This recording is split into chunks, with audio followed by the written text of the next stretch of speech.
mort d'Émilie Dequesne. Les premiers mots de son mari, Michel Ferracci. Sur Instagram, ce samedi, Michel Ferracci a rendu un émouvant hommage à Émilie Dequesne, décédée à l'âge de 43 ans des suites d'un cancer rare. Il formait une famille recomposée avec Mila et avec Enzo et Maël, les fils du comédien nés d'une précédente relation qui ont soutenu leur père au cimetière. Quelle chance d'avoir croisé ton chemin, mon âme sœur, et quelle injustice d'avoir été séparés. Nous avons mené cette bataille ensemble, sans relâche, pendant plus d'1 an et demi. Malheureusement, nous ne l'avons pas gagnée, mais je sais que la guerrière que tu es continue de veiller sur nous de là où tu es, a écrit Michel Ferracci en légende d'une série de 7 photos, en couleur et en noir et blanc, les montrant heureux et amoureux. Mon amour, nous y sommes, tu es parti. C'est par ces mots, adressés directement à Émilie Dequesne, que Michel Ferracci a commencé son émouvant hommage à son épouse, décédée des suites d'un cancer rare à l'âge de 43 ans. Comme tu l'écrivais encore dans ta dernière publication, nous nous sommes aimés, nous nous aimons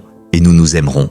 Tu me manques terriblement, mais pour toi, je vais tenir. Je vivrai pour nous, pour notre famille, pour nos amis, parce que, comme tu le disais toujours, j'aime la vie. Alors, je vais l'aimer pour nous deux, a continué Michel Ferracci, père de 2 garçons, Enzo et Maël, nés d'une précédente relation, et beau-père de Mila, 22 ans, la fille d'Émilie Dequesne, fruit de sa relation avec Alexandre Savarese. Émilie Dequesne et Michel Ferracci étaient ensemble depuis 2008 et formaient une jolie famille recomposée. Ils s'étaient mariés en 2014 à Paris. Famille réunie dans la tristesse pour les obsèques de l'actrice belge, mercredi 26 mars, au cimetière du Père-Lachaise. Et ils ont pu compter sur la présence de nombreux proches d'Émilie Dequesne, de Virginie Efira aux frères Dardenne, qui ont lancé la carrière de l'actrice. En passant par Emmanuel Béard, Mathilde Seignet ou encore Afsia Herzi. C'est sur la musique de Émilie Joly, de Philippe Châtel, que le cercueil d'Émilie Dequesne a été porté jusqu'au crématorium du Père-Lachaise à Paris lors de ses obsèques. Quelques minutes plus tard, c'est la chanson « Dans les yeux d'Émilie »